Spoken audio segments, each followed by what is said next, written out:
Hey adventurers, it's me, Glyza from Classical Adventures for One. Have you ever wanted to know more about the classical books that your teachers forced you to read way back when? Were you worried that they'd be dry or boring? Did you know that there's so much more genres to classical books than you have fingers? Fear not, adventurers. Let me, your dulcet voice tour guide, hold your hand and show you the very versatile world of books from the past. And maybe, just maybe, we'll learn a thing or two together. Go to Classical Adventures 4.1 or at Classical Glyza on Twitter to learn more.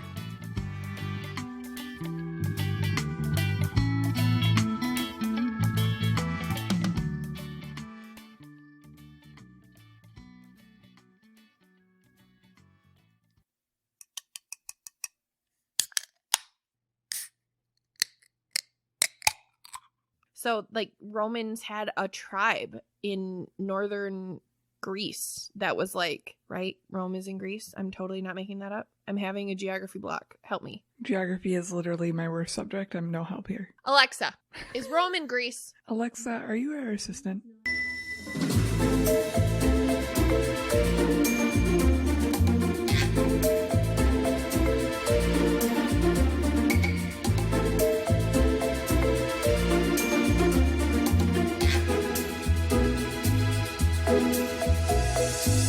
Allie girl. Hey, Celestial? Wow, it's like you've never said my name ever in life. And it's almost like for a second you thought about calling me Chelsea and then decided not to. Celesti girl just sounded really fucking stupid, so. You're not wrong about that at all. But here we are. Welcome to Tattooze, everybody. We are so excited to have you here today. Welcome, welcome, welcome. Pause for a side tangent. Nick, if you can hear me, this coffee is delicious. Okay, go ahead. Okay. We are a podcast that talks about taboo culture with foul mouths and drinks in hand. And if this is your first time joining us, we are so excited you're here. If you are a repeat customer, welcome back. Love your face. Hey, that's what we do. It is. It is what we do.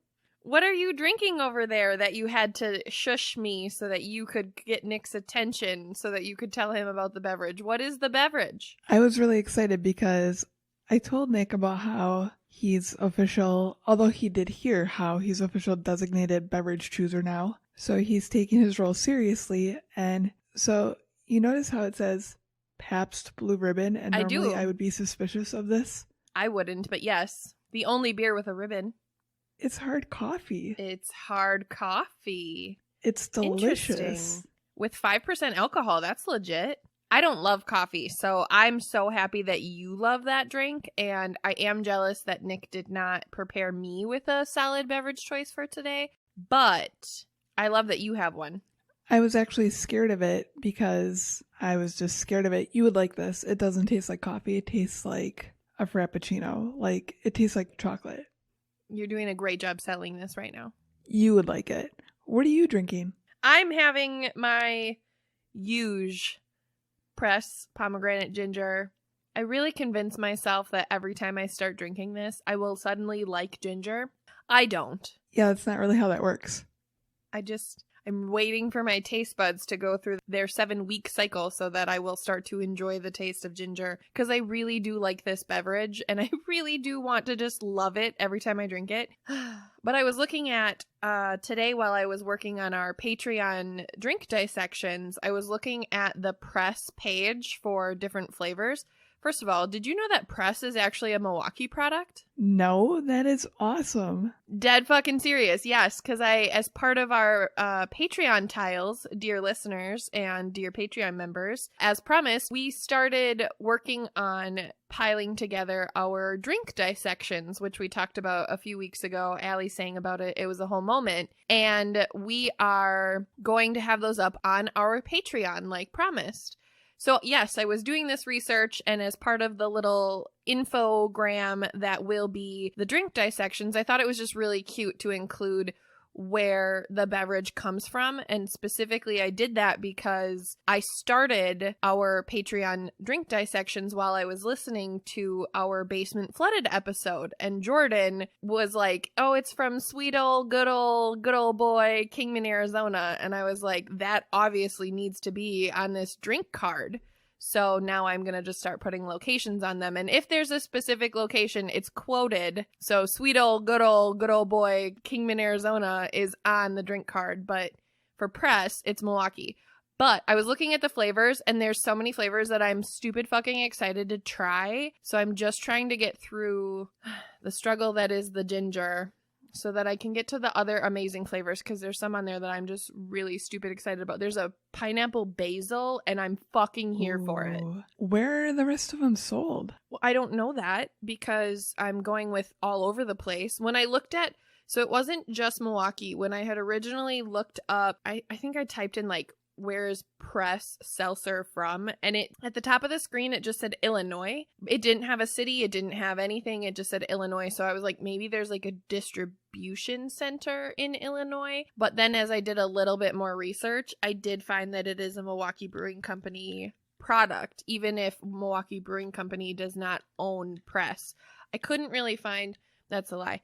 I didn't really look into who actually owns press. I do know that it's a woman. There's a really cute little page about her on the About Us page on press, but I didn't look that deep into it. I really didn't. So I just learned it's from Milwaukee, and that made me happy. That pineapple basil sounds amazing. Mm-hmm. If I find it, I will bring you some. Thank you. And that's how I know you love me, because I wouldn't bring you any. I'd drink that shit myself. Not shocked. That's a lie. But have you gotten to the pomegranate ginger yet in your mix box? Yes, I did, and I do love it. I knew you would. Do you know what I'm talking about? Can you taste the ginger in it? I'm going to say yes just to appease you. Thank you. Not a problem. This is, again, how I know you love me. This is a real friendship, you guys. I've liked every single flavor in the box. I like every single flavor in your box. That means two things. What is that from? Family Guy. Thank you. You're welcome. Peter Griffin, my dude. All right. So, are you ready to talk about some taboo culture? I am. What are we talking about today? Today, on Tattooze, we are talking about tattoos. I see what you did there. I'm so excited about it. I actually, even with my notes, spelled it. Tabooze. That's our podcast name. I spelled this as T-A. Oh, I just went into hyper mode for a second. Hyperdrive. Today on Sesame Street. Today on Sesame Street, we're spelling tattoos, but we're spelling it wrong. And it is Tattooze. Woohoo! I did it. The letter of the day is T. Apparently indeed. But, you know, it's really good thing that I know how to spell taboos, and I demonstrated that for you. And I knew you were worried about my knowledge on how to spell taboos. So I just had to just make sure everybody knew I still know how to spell our podcast. I'm a fucking idiot. It's fine. You were the one spelling it out for everyone for months, so we're good. I know. So now I'm just in the habit. But yes, today we're talking about tattoos, and I'm so excited. And this actually was a request from a friend of ours. So we're going to have a little section on her later. But Glyza, thank you so much for reaching out to us and asking for tattoos to be talked about and sharing your perspective with us. Again, we're going to get to that part later, but I'm really excited about this episode, and it's going to be a lot of fun. Same. I love ink, so I am so excited to find out what you found out. Can I stop repeating my words? Because last episode was full of that. I said actually 3 times in one sentence. And we talked about what we were going to talking about while we were talking about it. I need a, what's the word? Thesaurus? A thesaurus! I mean, yeah, that could work. Encyclopedia could work too. Who knows? So just because you mentioned it, can we talk about our tattoos before we talk about tattooing? I love that plan. How many do you have? As she's counting. The perplexion on her face. She's starting to use her toes. I know. That's what I was narrating. 6. I really have more than you. Now she's counting and looking at her body. Oh, busting out the fingers. I literally can't figure this out. Okay, hang on. Foot, hip, arm, arm.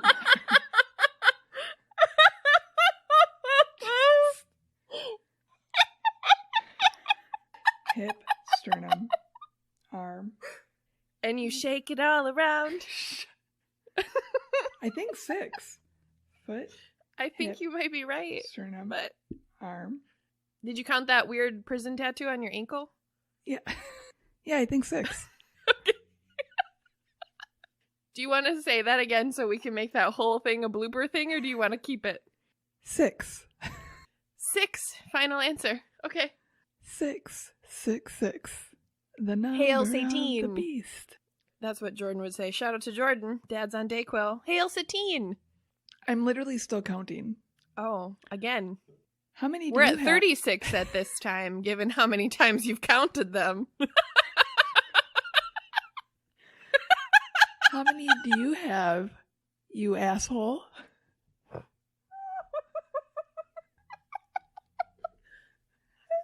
I don't even know. Now I have to count.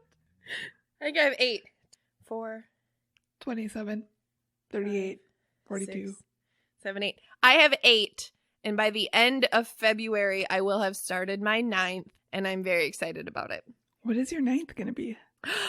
I didn't tell you yet. No? Oh my God. Okay. So remember how I talked myself into getting my sternum done and I was really excited about it and I was here for it and I had my appointment ready and then COVID hit? Vaguely. You remember vaguely this conversation? Okay. Well, I was going to get my key to Arkham on my sternum and that fell through and now I'm super fucking scared, especially because you won't come with me to get it done. So I did not say that. You did too. You told me that like 5 times because you won't come with me and sit there with me while I make porn star noises and I'm getting tattooed on my sternum. I was joking. Oh. Well, now maybe I need to make that fucking appointment because I haven't been doing it because I've been scared. Jesus Christ, I would go with you. Okay, thank you. I'll make fun of you the whole time, but... That would be unlike any other tattoo appointment that I've ever had. How? Okay, yes, excellent. The silence is an acknowledgement. But my 9th that I'm getting, and I'm so excited about, I'm going to get my hyena on my thigh, on like my outer thigh. I love it. I know, I'm super fucking excited about it. She's going to be beautiful and striking, but like vicious and slobbery all at the same time. And oh, I'm so excited. Ooh. Okay, so there's that. I can't wait. I want like 8 billion. I don't want to be one of those people who's covered in tattoos, not because I have an issue with that, but because I personally like being able to hide them. That I just personally like that. But fuck, if I could cover every inch of my hideable skin with tattoos, I'd fucking do it. I also want a lot of tattoos. Excellent story. I have no, like, boundaries for them, I guess. I know. Do you have a favorite tattoo that you would just, like, if you had all the money tomorrow, you could wake up, go get it? Do you have a tattoo that you'd get tomorrow? The next one I have planned, which is my one for Moose, I'm really excited for. I've wanted a phoenix for a very, very long time as well, so that's someday. Awesome. What are you going to get for Moose? Can I ask, or is it top secret? It's a moose. I love it. I'm very creative. I love it. I'm really here for it. I'm really excited about it. Yeah, I want my key to Arkham on my sternum. I found a really cool, they look like plot points, to be honest, but they make the shape of the King of Cups. And I want that really badly because I have found that the King of Cups is my tarot card. Not only have I pulled it so many times, but like as I read it and as I feel that card is me. So I really want the King of Cups. And those are the 3 that I'm at so far. But yeah, I have 8 and 2 of those include my eyebrows. So I'm really, to this point, every time I think about getting my sternum done, I think about the fact that I raw dogged my eyebrows the second time that I got them done, like the touch up. And then I feel like I convinced myself that if I could raw dog my eyebrows, I could get my sternum done. And then you look at me like that. Sure. What? Allie, I had a needle on my face like for so long. I can't get my sternum's gonna hurt more than that. Celeste, I have a very high pain tolerance and I have my sternum done. Okay, well, here we go. I just have to say too, I also want to get my Star Trek insignia behind my ear still. So that's a really little one that I'm looking forward to someday. I love that. Do you have a favorite tattoo of all of your tattoos? That's tough. It would be my sternum one or, nope. Now that I think about it, no, I don't. They all have really specific meaning to me and I couldn't choose. I'm the exact same way. I honestly am the exact same way. And then my favorite thing is that sometimes I never forget that I have tattoos. Like, I never forget that they're there. But sometimes, especially when they're hidden, I kind of forget what they look like, right? Because you don't see it all the time. And then you, like, take off your pants or you take off your socks and you're like, oh, look, there's such a cute little tattoo right there. And then it just, like, makes me happy all over again because I love them all so much.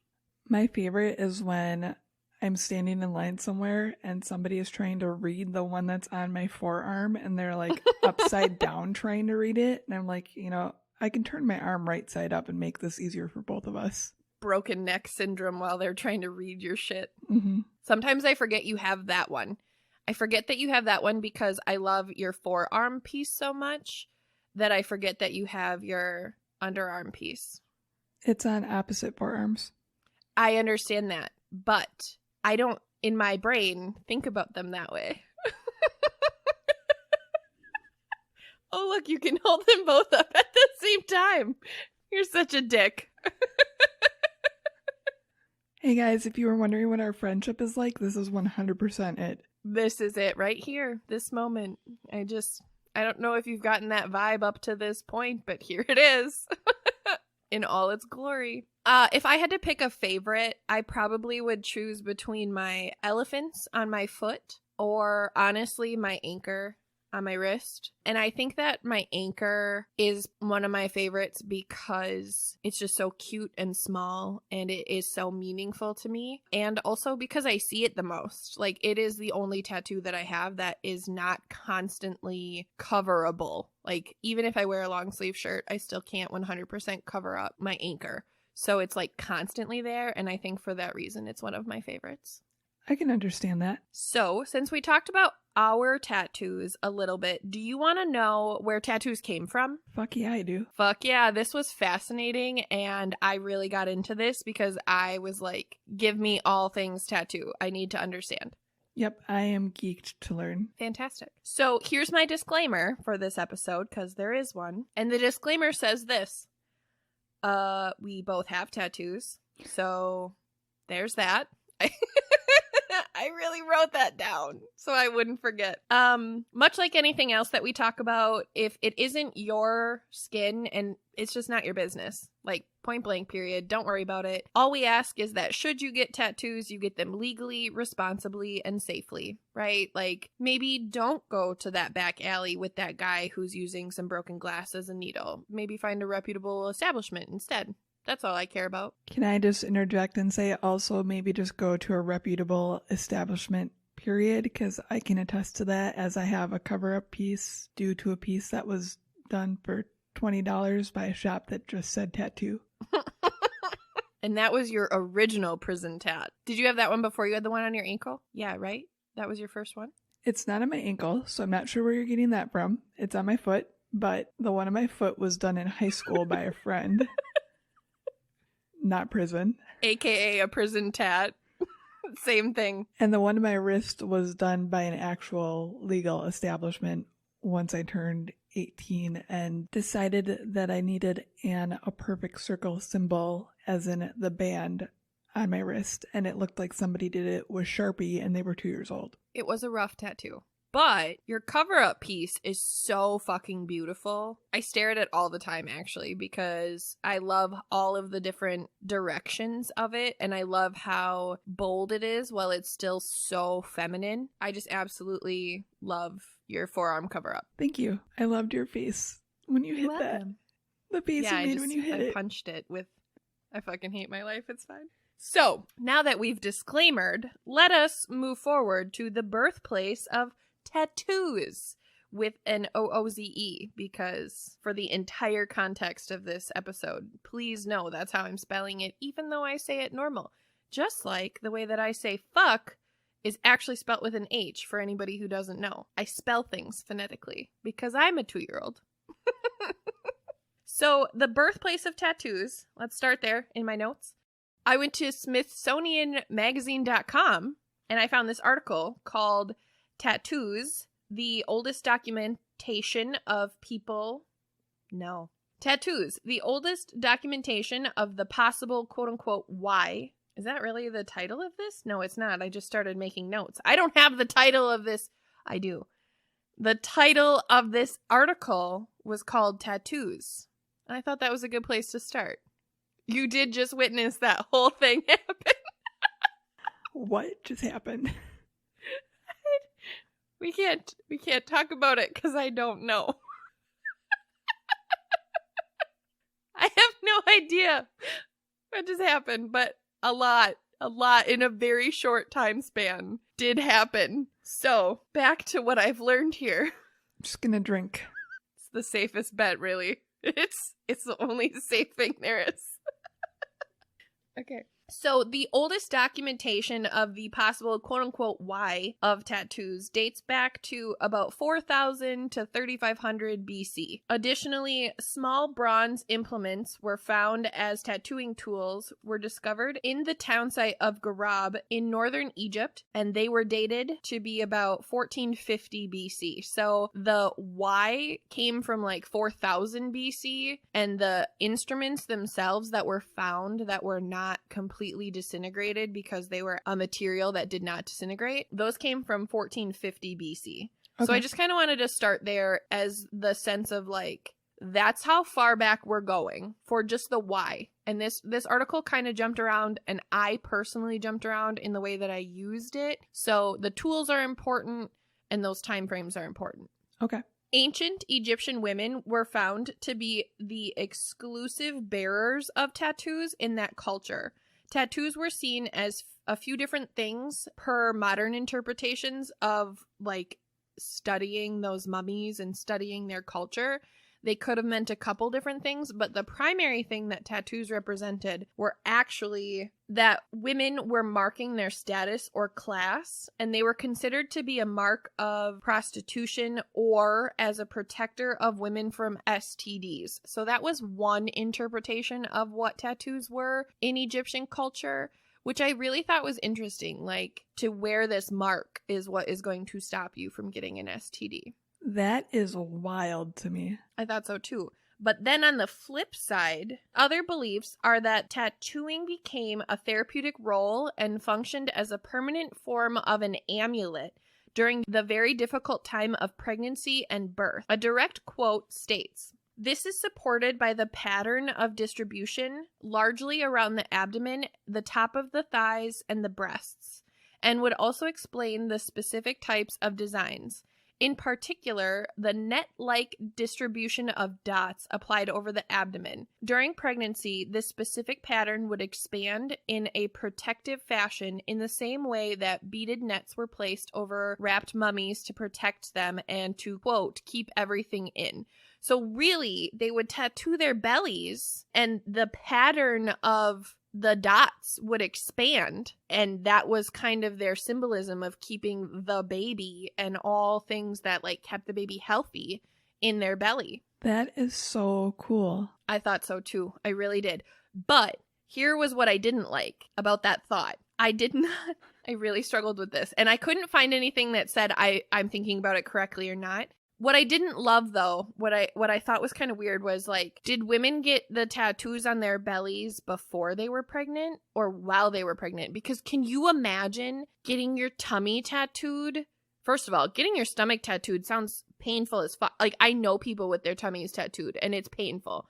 But second, can you imagine doing that shit while you're pregnant? So to me, it wouldn't be that painful, honestly, but the thought of having stretched skin and getting it tattooed really freaks me out. I agree with that. And I think maybe that's less my focus in the sense of how these tattoos were applied, which we are going to get into. But I don't disagree with you at all. The idea of my skin being like stretched like in pregnancy, and then how honestly, like how fragile your skin gets, that's where stretch marks come from, is your skin just rips, right? How fragile your skin is at that state. I just don't want anything sharp near my belly. And with a baby, sharp belly and baby is not an equation that I enjoy. I'm just not interested. Agreed. So another quote states, the placing of small figures of the household deity Bes at the top of their thighs would again suggest the use of tattoos as a mean of safeguarding the actual birth. Since Bes was the protector of women in labor, would make his position at the top of the thighs a suitable location. This ultimately would explain tattoos as a purely female custom in this culture. So again, at the time, only women in Egyptian culture had tattoos. That is not the same for all cultures. That is just this one. However, Egyptian women are not the oldest recordable person with tattoos. The oldest being, I think his name is Otzi. It's Otzi, the Iceman. And he dated from around 5200 BC. So I have a note that says, although this is older than the first record of the Bible, this is not older than porn. And then I have another note that says, ancient porn could have had tattoos in it.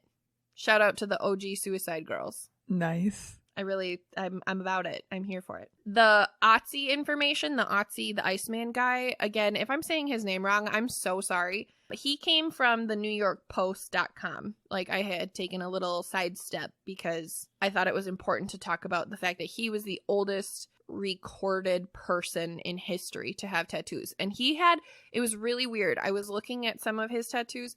He just had little lines and dots, like, along his spine. But kind of toward the base of his spine, kind of like where his, like, Barbie dimples would be.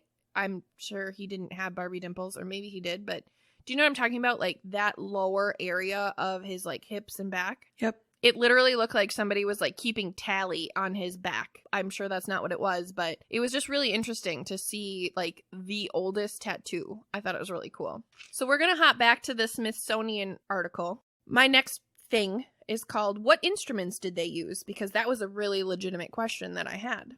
Quote, it is possible that an implement best described as a sharp-pointed set in a wooden handle, dated circa 3000 BC, discovered by archaeologist W.M.F. Petrie.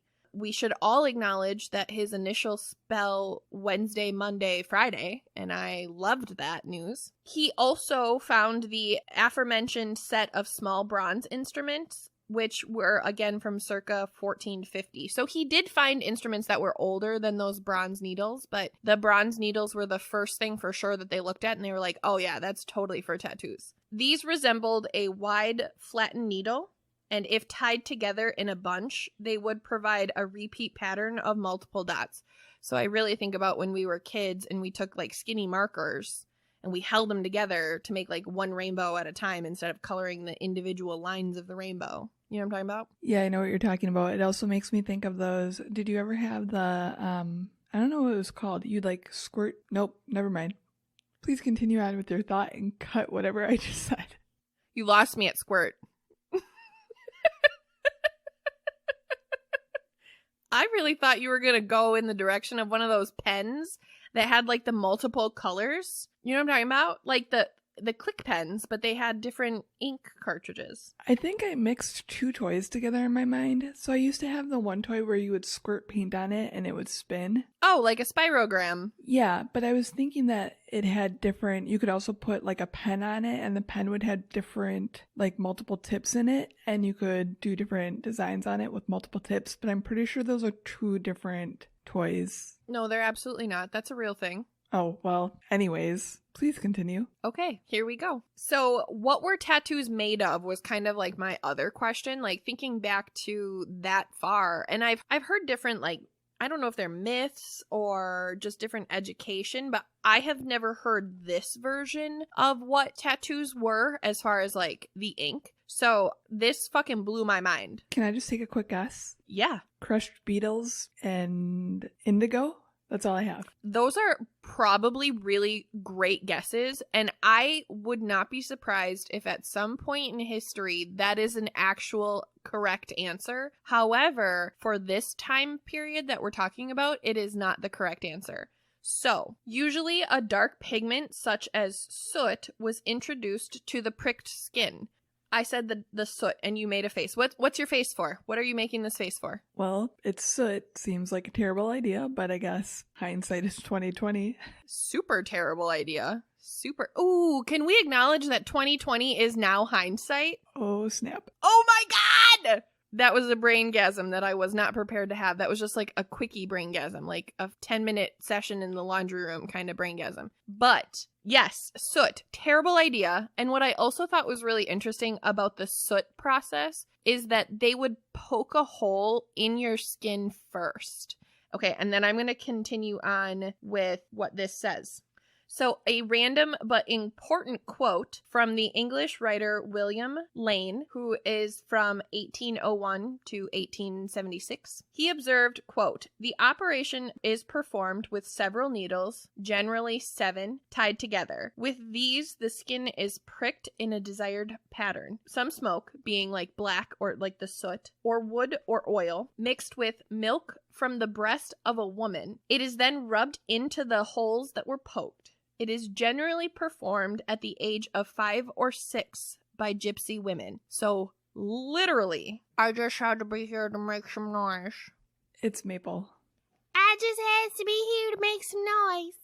I was holding up my finger because I was making so many faces during that you were not seeing because all of that was so disturbing. Super fucking disturbing, right? So let's go back to this thought of, let's go back to the pregnant belly thought, okay? Women were getting tattooed at the age of 5 or 6. Now, keep in mind, the lifespan in this time frame is not the same as the lifespan today. I mean, King Tut was what, like 13 or some shit? Like a child. I think he was even younger. I think he was like 8. 9? Yeah. 8 or 9. Yeah, 9 stands out in my head for some reason.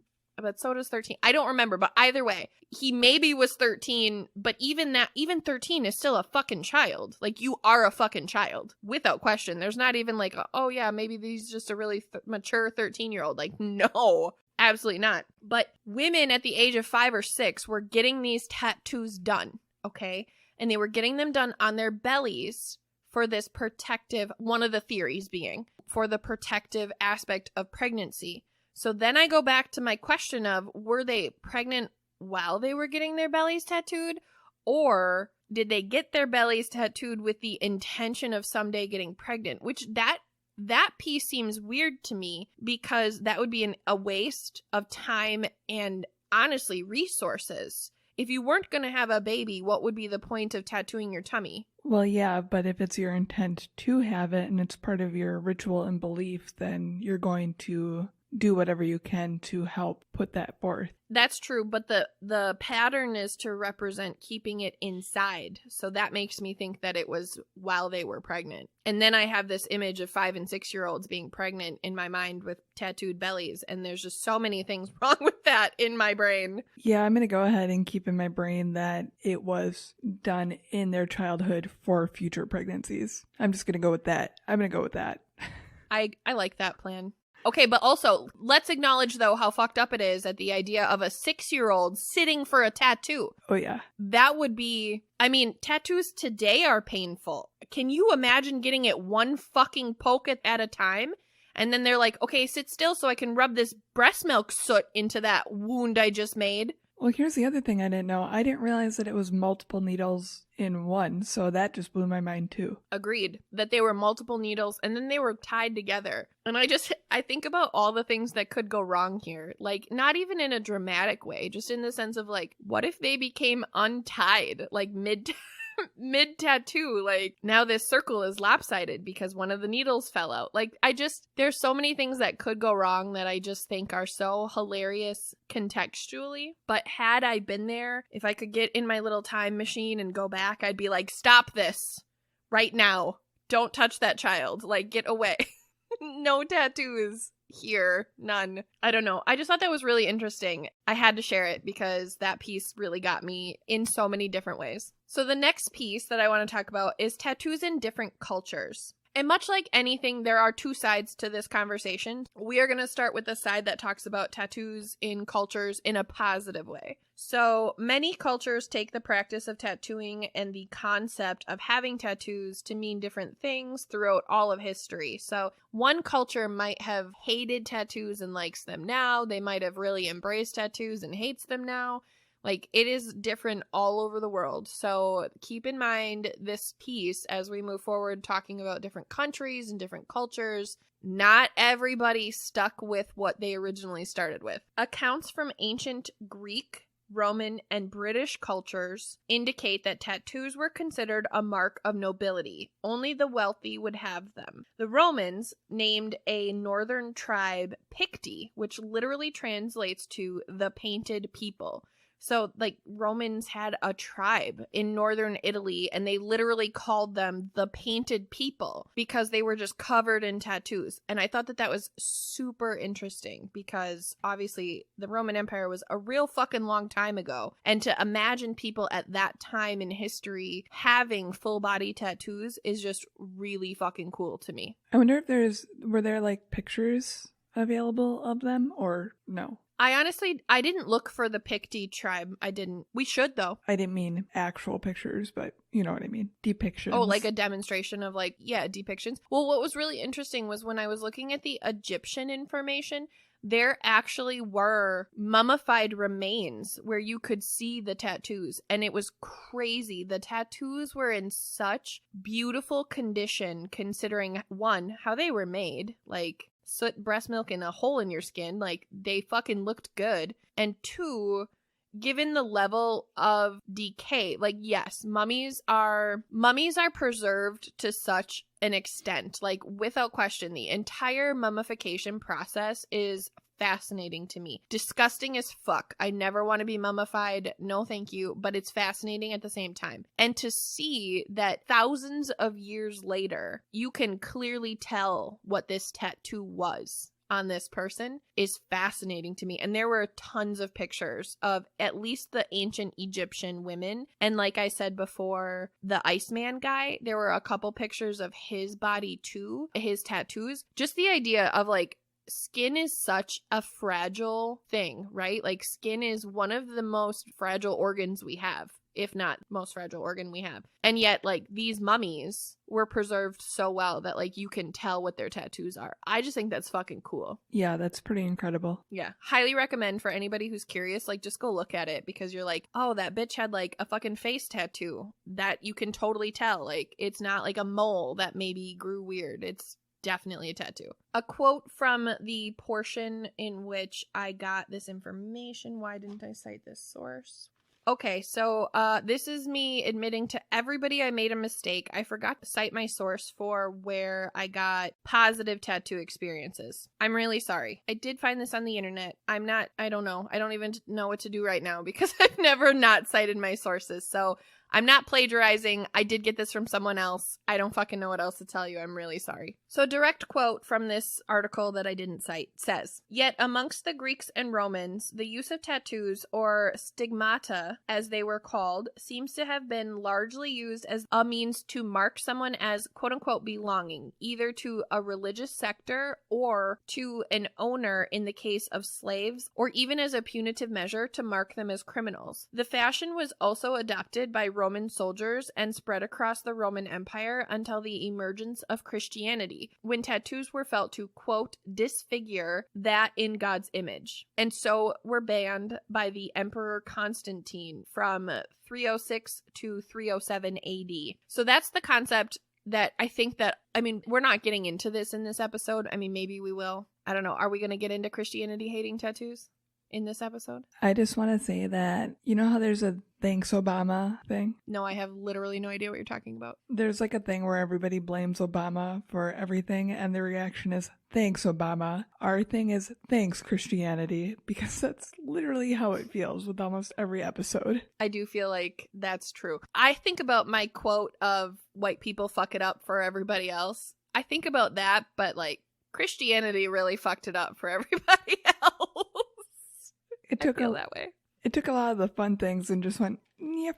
Not fun anymore, bitches. So other cultures that had tattoos, like pro-tattoos, pre-Columbian cultures of Peru and Chile, extensive facial and body tattooing was used among Native Americans, such as the Cree. Greenland Inuit women have been found mummified from 1475 AD, and they have facial tattoos. So I think that might have been one of the women that I found, and she has like this little symbol on her jaw. And you can, I mean, literally her skin is on her skull. There is nothing left of her except this tattoo, and it's really fucking cool. Inuit tattoos are extremely beautiful and interesting to me. I agree completely. This is a quote from the article. Evidence for tattooing is also found amongst some of the ancient mummies found in China, Taklamakan Desert, circa 12,000 BC. Although during the Han Dynasty, which was from 202 BC to 220 AD, which is a long fucking time, it seems that only criminals were tattooed. Conversely, Japanese men began adorning their bodies with elaborate tattoos in the 3rd century. Polynesian cultures have been known throughout history for their elaborate and cultural tattoos, including highly elaborate designs that can cover the entire body. I actually think that Polynesian tattoos are, like you had mentioned, Inuit tattoos, like culturally are super beautiful.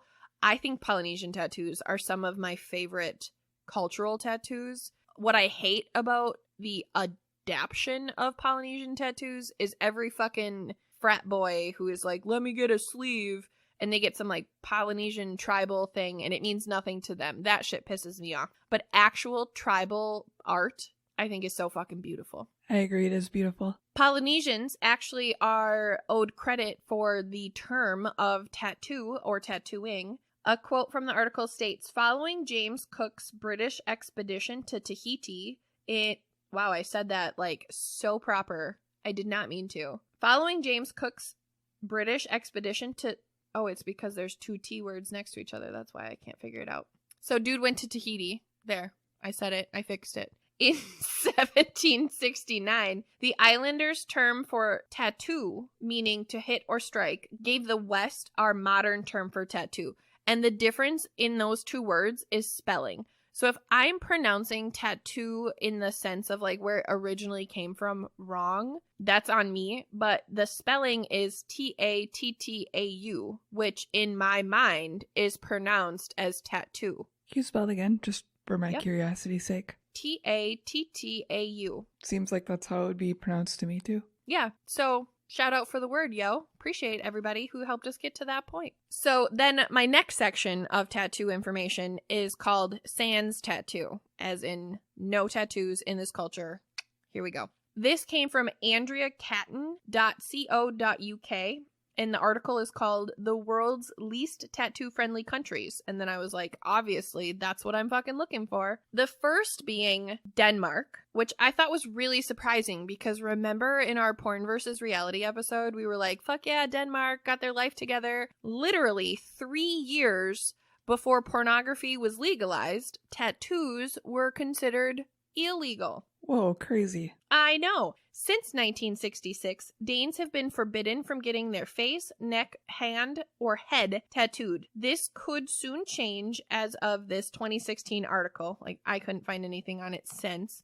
But according to 2016, this was maybe a change coming. But I couldn't find that it had in fact changed. So if we have any Danes who are listening or anybody in that area who is familiar if that law has changed, we would love to hear about it. But as of what I found, head, face, neck, and hands were considered forbidden areas for tattooing. Turkey is next on the list. Turkey introduced a series of stringent measures, including a ban on tattoos in schools as part of an overhaul of the country's education system. So they basically were like, if you're a student, you can't have tattoos, period. So by schools, do they mean colleges as well, or? It says the country's education system, so I'm going with any form of public schooling, including university. Wow, crazy. I thought so also. That is not even the craziest one on the list, though. So just you hold on to your panties. I'm holding, you can't see.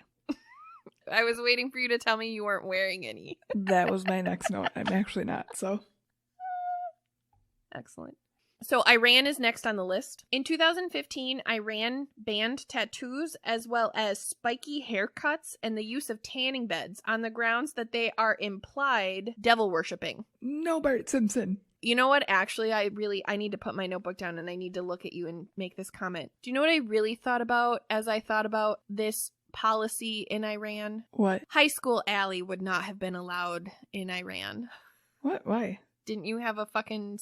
that your green spiky hair and your...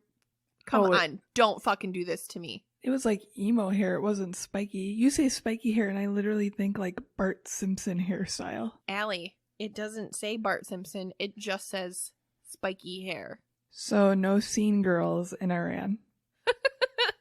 No. Next on the list is Sri Lanka. This is a direct quote from this article, and I actually thought this whole thing was fucking crazy and also really fucking scary, and I just cannot imagine being in this position. So, in 2014, a British tourist was deported from Sri Lanka because of a Buddha tattoo on her arm. Quote, she was arrested upon arrival at Colombo Airport for, inner quote, hurting others' religious feelings, end inner quote, as the authorities take action against perceived insults to Buddhism. So I'm going to continue with this story. It's not completely over, but all she did was have a Buddha tattoo on her arm, and their policy is that could be offensive to someone's feelings. It is illegal. I'm torn on that. Let me maybe finish this part of the Sri Lanka notes and see where we get. Okay. The article went on to say,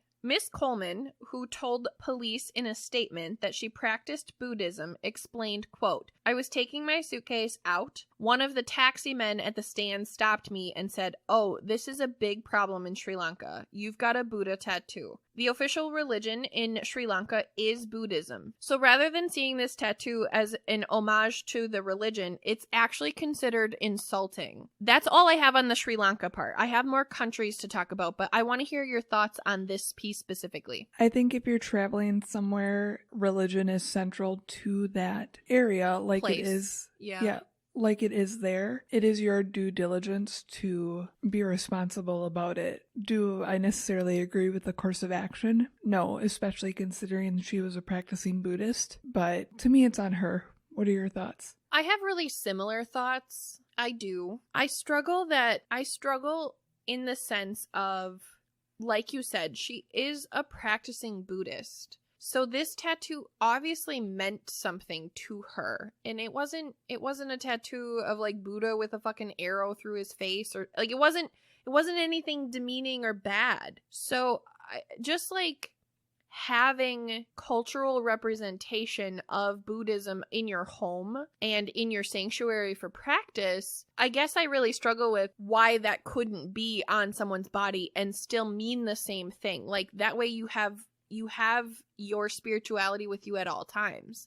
I understand that is not how everybody looks at tattoos, but it was very obvious to me in this situation that is what it meant to her. And the article didn't say if she got in trouble or not. It just said that she was deported from Sri Lanka, but she was just visiting. So I think that they probably were just like, dear Miss Coleman, please go home. I think you hit it on the head there. That's obviously not how they view it. So it is what it is. It is what it is. And I can't say that they're right or wrong. I did just think it was really interesting. Yeah, I agree. Especially because here's what I think I get stuck on. It wasn't a quote unquote opposing religion. I think if she had showed up with, I'm literally just going to use Satanism because it's at the top of my head because I was working on some Satanism stuff today. If she had shown up with a Satanism tattoo and they were like, whoa, like that would have been different. That would make sense to me. Okay, that would be like, that's fucking offensive to our culture and our religion or something like that. But the fact that it was her own practicing religion, that is what, not even her,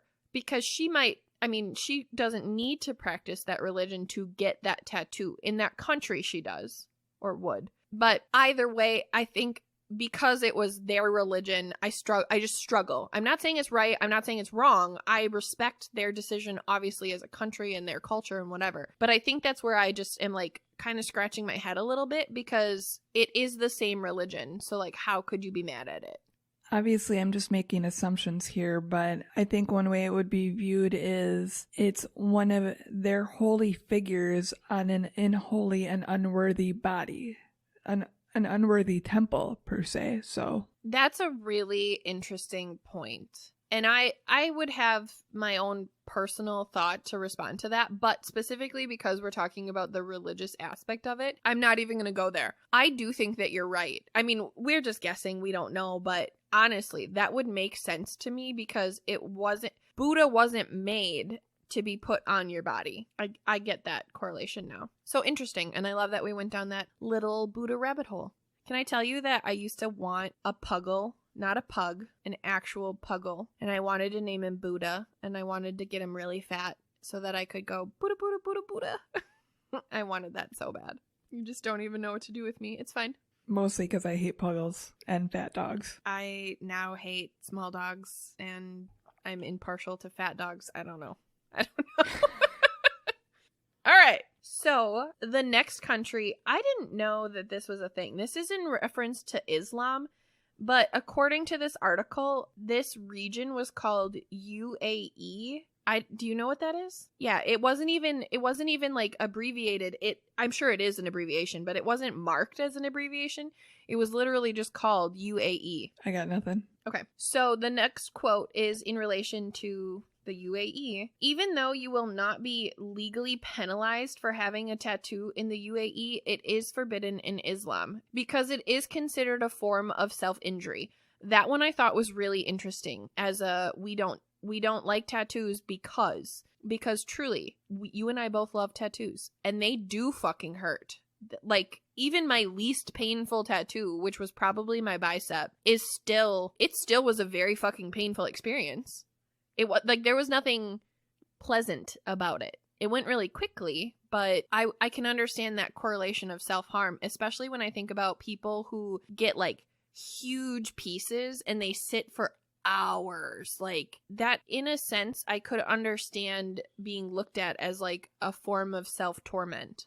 Well, and whenever you get a tattoo, you bleed, so... Yeah, that's true also. And even though it's not by your hand, like you didn't actually hurt yourself to get there, you chose it. Like it's a choice. A tattoo is a choice, obviously.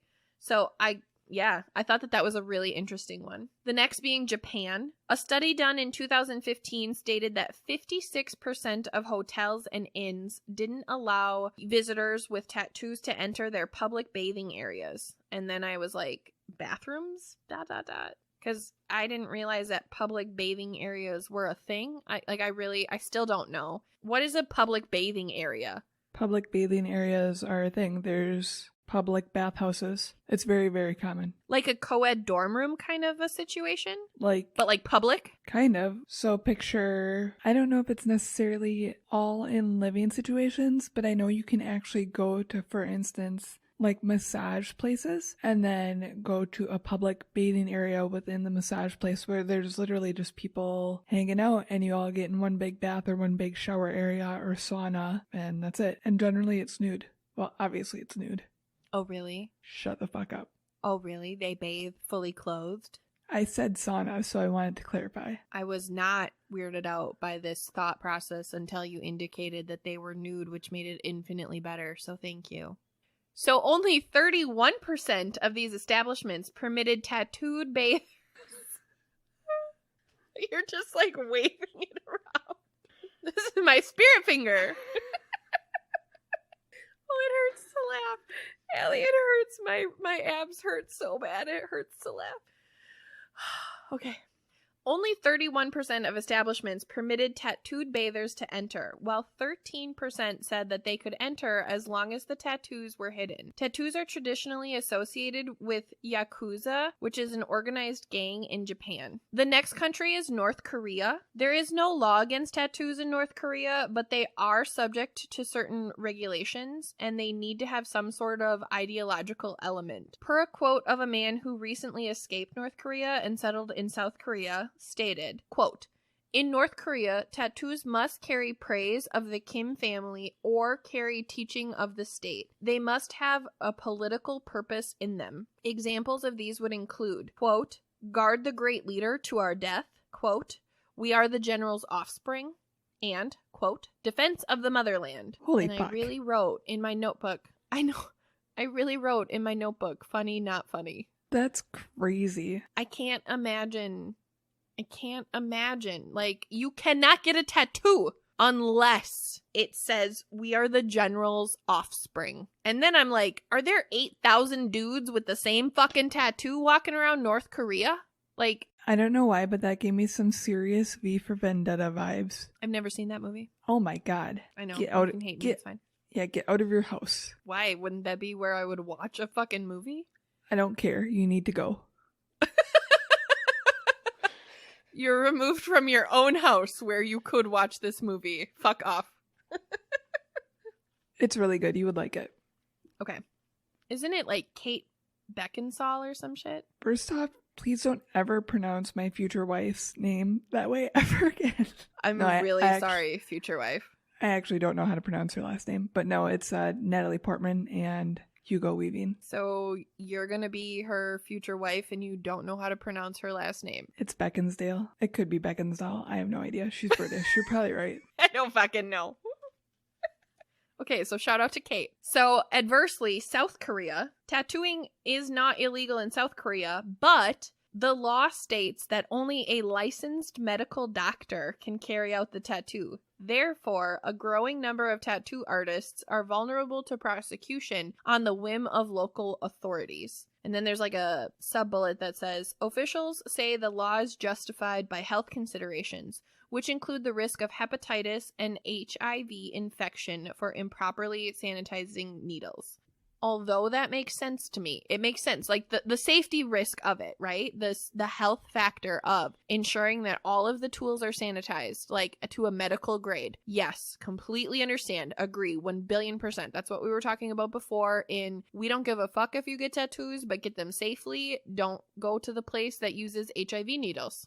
That's pretty straightforward, right? But in South Korea, you don't even have that choice. It's just a doctor's office. So, did you say they needed a doctor's degree? Yeah, you need to be a practicing licensed medical physician in order to do tattoos. Wow. Yeah, and you have to get it at the doctor's office. So then I think about like the closest that I could relate this to in American culture would be like plastic surgery, like completely cosmetic, where like you can't get Botox shots at a tattoo parlor, right? Like you have to go to a plastic surgeon. This would be the same thing. You cannot get tattoos at a tattoo parlor. You'd have to go to a tattooing doctor. But here's my thing. Think about this with me. Just overall, culturally, on the grand scope of umbrella perspective, when we talk about doctors, okay, all over the world, doctors all over the world is one of the most renowned professions, is it not? Yes. Okay. How many doctors do you know who would be willing to spend 12 years and hundreds of thousands of fucking dollars to become a doctor to then do tattoos? Like, that is not a thing in my mind with the doctors that I know. Like, all of the doctors who I personally know would never be like, yeah, let me do tattoos on the side, because can you imagine Magic Hands doing tattoos? No. No, that's just not the kind of dude he is, right? Like, he's just not that guy. I don't know any doctors who would fit the personality type of a tattoo artist. Agreed. And that's not to say that doctors can't have tattoos. That I'm not saying that. And if there are doctors who do tattoos, fuck yes, I want to hear from you. I want to know what that's like, because those just seem like two different worlds to me. But I just don't know how realistic that is. Like, I just don't. Yeah, agreed. And now I have this image of Magic Hands giving tattoos, and it's just, he would be so fun to sit with for a tattoo, though. He would. And you know that conversation would be fucking dope. Agreed. Because he has dope conversations with us when he's being Magic Hands. So I'm just saying, if he can hold a conversation while he's looking at my cervix, I'm sure he could hold a conversation while he's giving a tattoo. Yes. Thank you for acknowledging with words, because the listeners can't see you nodding at me in disapproval at my comment.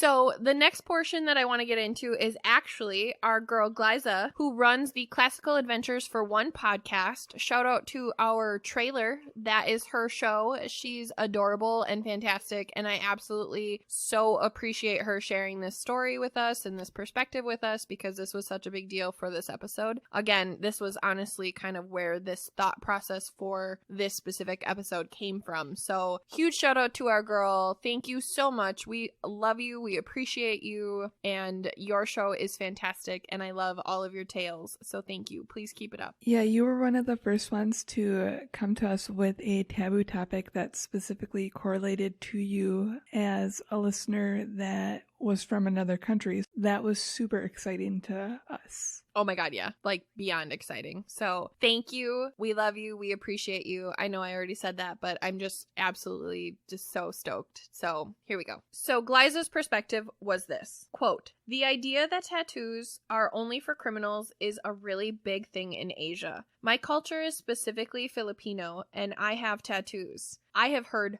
many things about it. It can be a lot worse in countries like Korea and Japan, and that has changed recently, where it is technically illegal. I had to wait until I got married and moved to a different country before I got 3 tattoos at the age of 30. And even then, my parents didn't speak to me for a week. I was always told that only criminals get tattoos, and honestly, that's very close to what Japanese people think in regard to tattoos."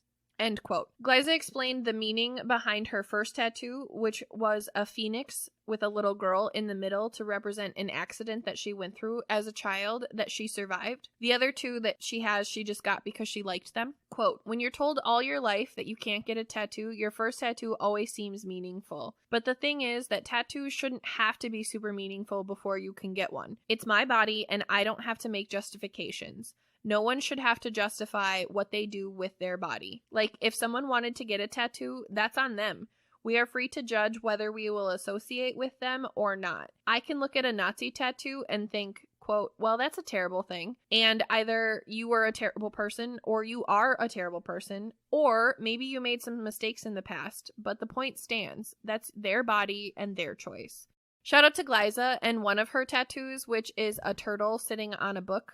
And her direct quote was, "Because I like books and turtles," which I think is the cutest fucking thing I've ever read. And I loved that. I really did. I loved that part of the message. Yep. One of the things that I really love that she says there is, I fully agree with the fact that what people choose to get on their body is not any of our business. I used to be in the position that we could judge what people got on their bodies, but that's their decision, and it's up to us whether or not we interact with them based on it, but it's not our decision what they get on their body. Does that make sense? Oh my God, yeah. Absolutely. Absolutely. And I think about some of the tattoos that I have in my friend group, right? Like Kelly has her hands tattooed. Mo has a giant Pikachu on his arm. Like those are just their choices. You know what I mean? Like I don't even have a position on them. I don't allow myself to have a position on them for a few reasons. The first being tattoos don't make a person. Like, they really don't. Symbolism, racial symbolism, I have a little thing that I want to just say, but racial symbolism is a little bit different. But, like, the fact that Mo has a Pikachu on his arm does not make him any less or more of anything. The fact that Kelly has her hand tattooed doesn't make her less or more of anything. The fact that I can hide my tattoos doesn't make me less or more of anything. Like, who we are as people is not defined by our tattoos.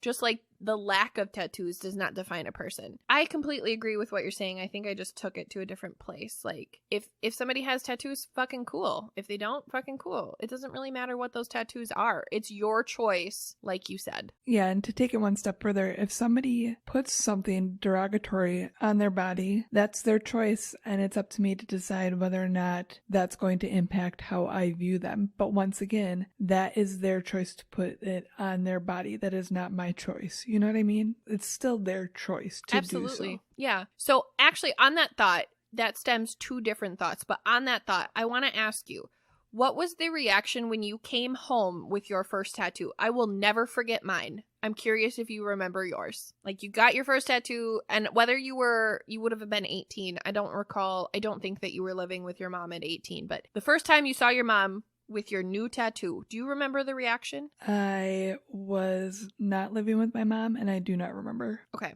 Sorry. I was 18. Oh my God, don't be sorry. Don't be sorry at all. I don't even know why I remember this, but I do. It just stands out in my head so clearly. I was 18. I had been 18 for my birthday's at the end of May. I got this tattoo in the beginning of I was 18 for maybe 2 weeks. Maybe 2 weeks. And it's my biggest piece so far. It's the star on my back. I have a star on my love handle there. Now everybody knows that that's there. And in each of the tips is a letter for a family member, for my stepdad, my mom, my sister, my brother, and my grandmother. And some of those letters have multiple meanings, like the B, which stands for my brother, also stood for my friend Brooke, whatever. Okay, this is a really meaningful tattoo to me. And it says inspiration under it. And I sat for like 5 hours to get this fucking thing. And it was my first, and it's huge, and I love it, but fuck. Okay, this was a committal tattoo. Like, all tattoos are permanent, but this thing is on my body now. Okay. And I will never forget coming home to show it to my parents, and I was so fucking excited. And my mom started crying, and I was like, oh, because you're so emotional, because you love it, right? And she looked at me and she goes, I made that body and you ruined it. And I was like, okay. And then my dad was like, let me see. So I walked over by my stepdad, and he said, and I was like, look, you're a part of the tattoo. There's a W. Like, you're in this tattoo. I was so fucking proud of myself. I was so excited. This tattoo means everything to me at my 18-year-old self. And he says, although I'm flattered that you thought of including me, you didn't need to put my name on your body in order for me to know that I'm important to you. That's permanent. And I was like, wow, clearly I don't belong to you people. Like, I will never forget, like, tattoos and my parents they just don't blend, right? Which is so weird because my biological father and my stepmom, between the two of them, I'm actually pretty sure that they could cover an entire human's body with their tattoos. So I don't know if my mom and my stepdad took it to this place of like, your biological father and your stepmother have these tattoos, and like, we hate them and they're trashy. Now you're going to be trashy because of your tattoos. I don't know. But then similarly, I have a memory from my most recent tattoo, which is my anchor on my wrist. And when I went to my parents' house, my mom, I was talking, and I talk with my hands, just in case nobody knows that. I talk with my hands. And my mom caught a glimpse of my wrist, and she said, what's on your wrist? And I showed her my anchor, and she goes, aw, it's so cute. It looks like you drew it with Sharpie. Did you draw it with Sharpie? And I'm like, no, it's an actual tattoo. And she goes, I mean, I got my hopes up, but it's still cute. Like, what is wrong with you people? What is wrong with you people? So there. My reaction to that is just my eye roll and my head rub. Yes, real. So while I don't remember my mom's reaction to my first tattoo, which is just hopefully the Chinese symbol for tiger, because who honestly the fuck knows anymore? Who knows? My sternum piece is quite strange. I love your sternum piece. And I forget that you have it. I often forget that you have it. And societally, it's weird. And I remember my mom's reaction to it. So listeners, it's an eye. It's semi-based off the piece that the artist Alex Gray did for Tool for their Lateralis album, and it's a very important album to me, and it's covering my solar plexus, what would be my solar plexus chakra, and it's just something that means a lot to me. But it gets a lot of weird looks, especially at the beach in a bikini. And I remember my mom's reaction was, why an eye? And I explained it to her, and that was it. We moved on with the conversation, and she was cool with it. I'm very lucky in how accepting she is of things that she might not even understand, and I definitely got a weird look, but... That was it. Yeah, that was it. I was waiting for Hank to... I mean, at least she didn't tell you that she made you, and now you've ruined her masterpiece, because that's legitimately what my mother said to me. Oh, I'll never forget that shit. And then I think about, okay, so this episode is obviously about tattoos, but now I'm in the mind space of when I pierced my nose. I pierced my nose myself when I was 15 years old because I wanted it done. And I did it at a bathroom at school. A lot of my piercings actually came from my teenage years, and I did them myself for the most part, which is so fucking weird because I'm terrified of needles, but I pierced myself all the time. Like, it's stupid and irresponsible, and I shouldn't have. But my mother wouldn't let me, so in true Celeste fashion, I was like, I'm gonna fucking do it anyway. So I did. And I came home with a piercing stud in my nose, and I had every intention of swapping it out for a little stud, and I kept trying to fucking tell her that. She was like, that thing's fucking hideous. What the fuck is wrong with you? Because a piercing stud is a fucking normal earring, right? So I had a normal earring in my nose, and she was like, you ruined your face. Like, what the fuck? You're so beautiful. I hate you right now. You ruined your face with that fucking thing. You're not wearing that. And I was like, okay. I did for a long time because she wouldn't bring me to Claire's to get a little nose ring. And then I remember maybe 3 or 4 years later, I kept it. I got a little nose ring, and I either avoided her or she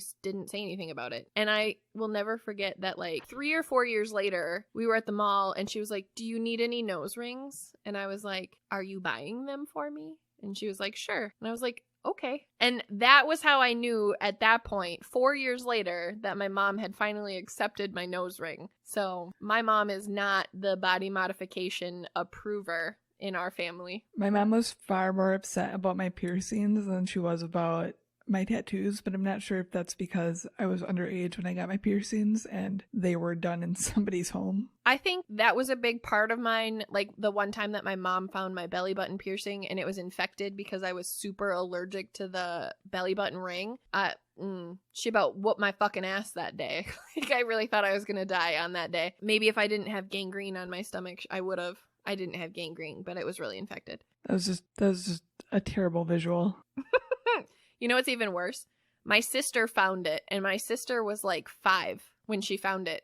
I was laying on my grandparents' floor, and she walked up to my mom and she said, Mama, I want a sparkly belly like Chicky. My sister calls me Chicky. And my mom was like, what? And my sister was like, I want a sparkly belly. And my sister's like drawing a circle on her fucking stomach by her belly button. And my mom was like, okay. And I got really mad, like 15-year-old Celeste mad, and I stormed off and I went into the bathroom, and my mom like ambushed me and she was like, lift up your shirt. And I was like, no. And she was like, I want to see your stomach. And I was like, isn't this like child abuse or some shit? And she's like, I want to see your fucking stomach. If you don't show me, I will murder you. And I was like, okay.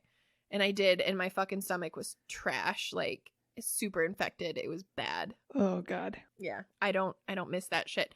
But here's my question. Tattoo or piercing related. Doesn't really matter. How do you feel about, now that you're a parent, how do you feel about Moose doing a body modification? Oh no, he can do whatever he wants. At the right age though, right? Yeah, I would prefer he comes to me to like help choose his artist or wherever if it's a piercing, whatever shop to go to, so we can assure it's done properly. But yeah, whatever he wants, I'm totally fine with. And that's my position too. And I have actually had this conversation with Tiny a couple different times because Tiny does not have her ears pierced, right? Like I never got her ears pierced as a kid. And I know that this is a totally different body modification conversation, piercings.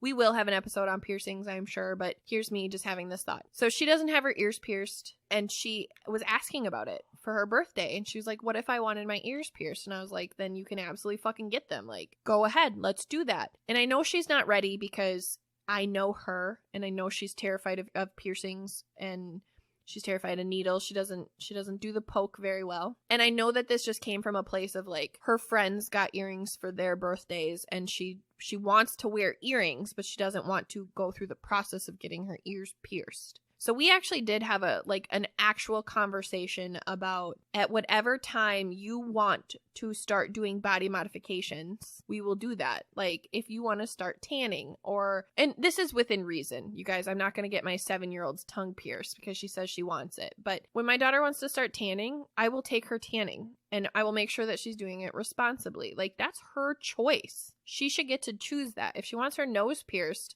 we will go, like you said, to a reputable place and get her nose pierced. I just think it's so stifling as parents to not allow your children to express themselves. And if that means that they get a fucking nose ring, let them get a fucking nose ring. Wouldn't you rather they do it on your time while you're watching them than like I fucking did in the girls' bathroom at my fucking high school with somebody's dirty fucking earring? Like, really? Those are your options. So really think about that, dear parents. Yeah, dear God, I want to create that level of trust before that happens because that is not good shit. No, agreed completely. So the other thought that I had, thank you for going down the the conversation with me of like what our body modification reactions were like. The other thought that I had that I kind of just want to end the tattoo piece on is this. As it relates to gang, racial, or human trafficking tattoos, there are actually a lot of salons that will cover up those tattoos for free. At least in America, that's a very common thing. If you have a tattoo like this and you're ashamed of it, know that there is absolutely no shame in getting it covered up. It's not who you are anymore. You have made your life choices. You are where you're at.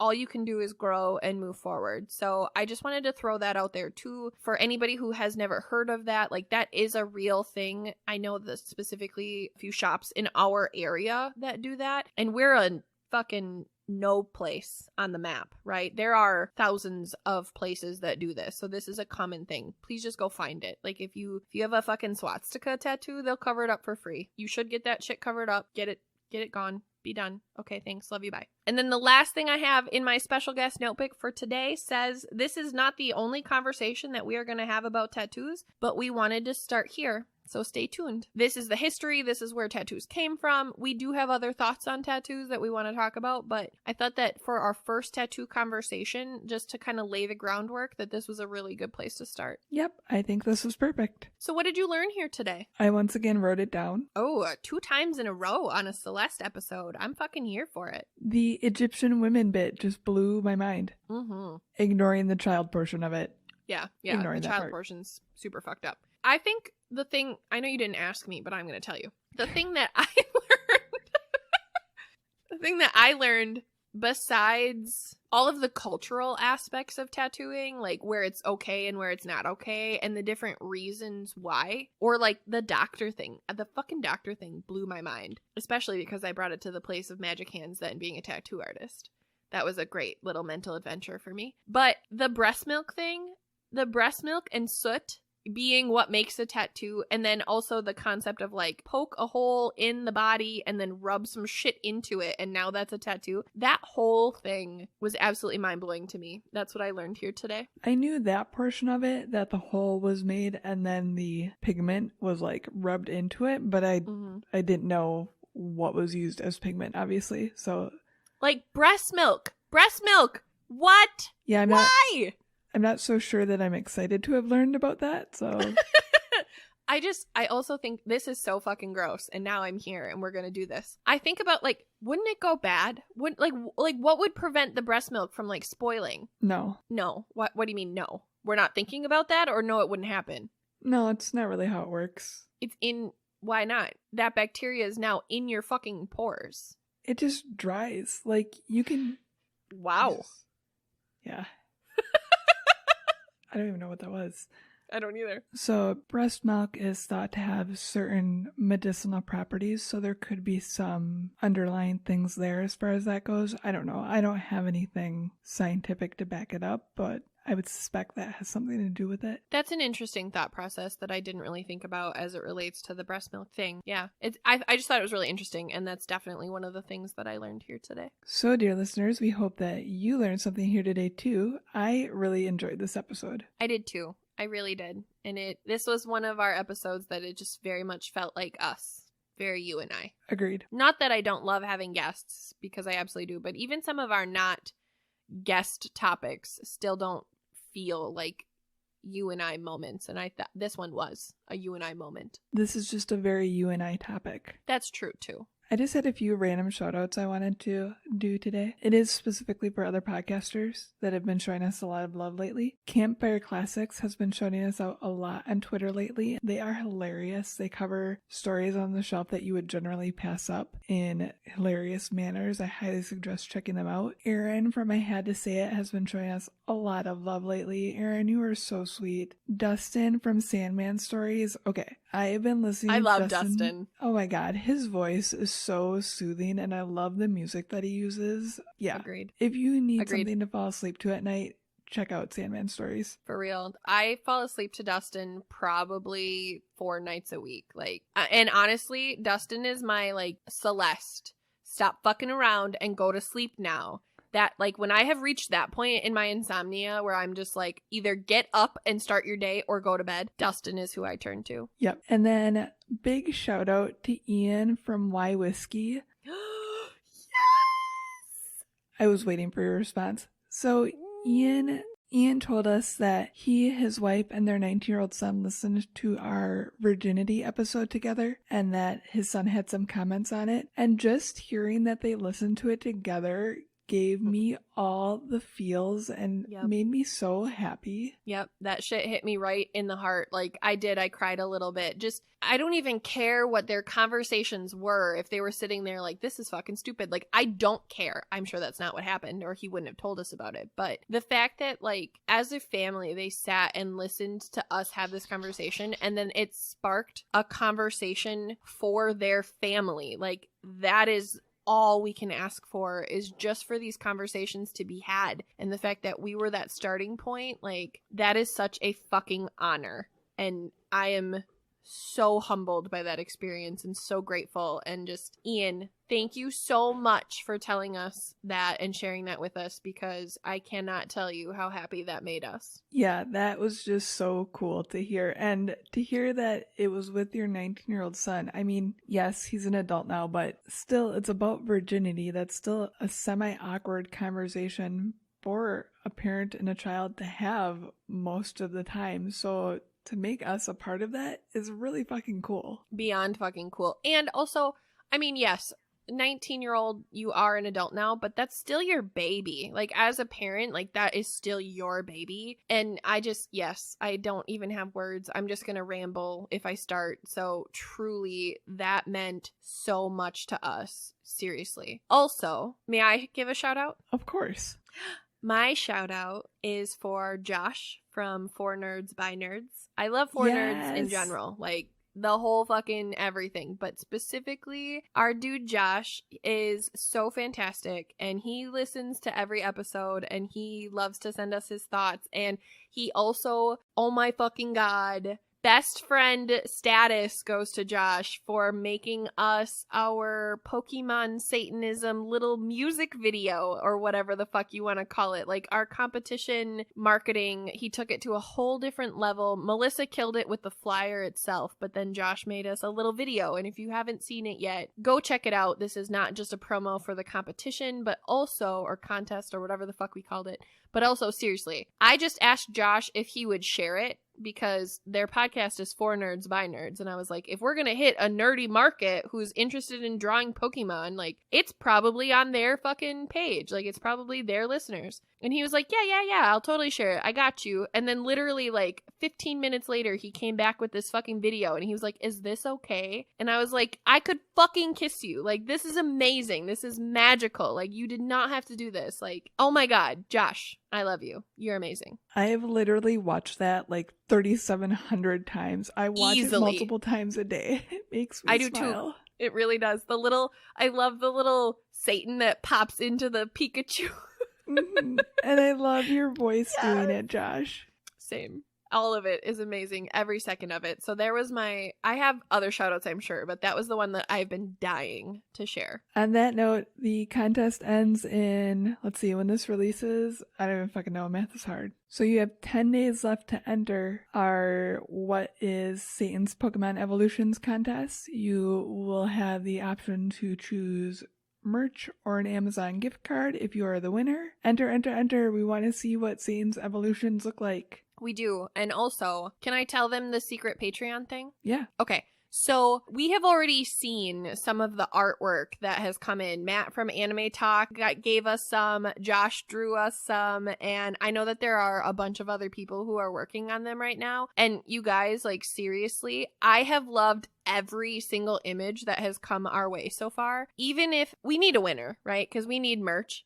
We want this for our merch. But even if your art isn't the winning art, we are going to create an album on our Patreon of all of the submissions for Pokemon cartoons. So there will just be like a little Satanism folder, and people can go check out the different drawings that were submitted, and we'll make sure that we give artists credit where it's due, so everybody can just be proud of their amazing artwork. Because even the ones that are like drawn, which are still significantly fucking better than I could draw, but even like the quote unquote rough drawings are fucking amazing. Agreed. Like, Josh's little goat demon dog thing. Like, oh my god, it's so cute! Yep, and I love Matt's suave final evolution. Oh my god, yes, with the fucking pimp cane and the hat. Like, yes. Yes, I'm here for it.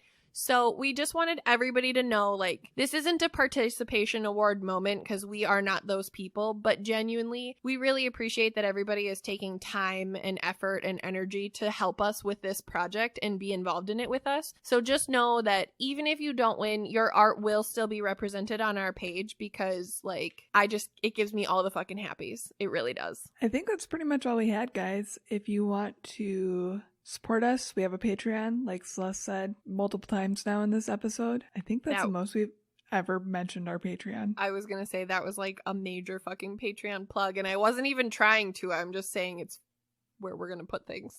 There's cool things on there. There's different tiers. That's pretty much it. We appreciate it. We do. We appreciate it. And we have other cool shit that comes from the Patreon page. So it's not just the Pokemon album. We do our bloopers there. We have our drink dissections on there. My crack dip recipe is on there. We're just going to kind of put shit on Patreon, like the cool extras and shit. So if you're interested in any of that, that's where you'll find it. If you want to get in contact with us at all, we have our socials, which is Tattooze the Pod on Twitter and Instagram, Tattooze on Facebook, Tattooze Podcast at Gmail. We are going to have a new website that probably nobody's ever going to use up again soon. It's going to be pretty. People, please use it. I'm really excited about it. And I think that's it. Other than, we love all of you. We do. We do. We love all of you. We're so glad that you're on this journey with us. We didn't say this at the beginning, and we normally do. So this is just me wrapping it up by saying, y'all are fucking awesome. We love you. And as always, do you be Tattooze. That was the cleanest outro we've ever fucking done.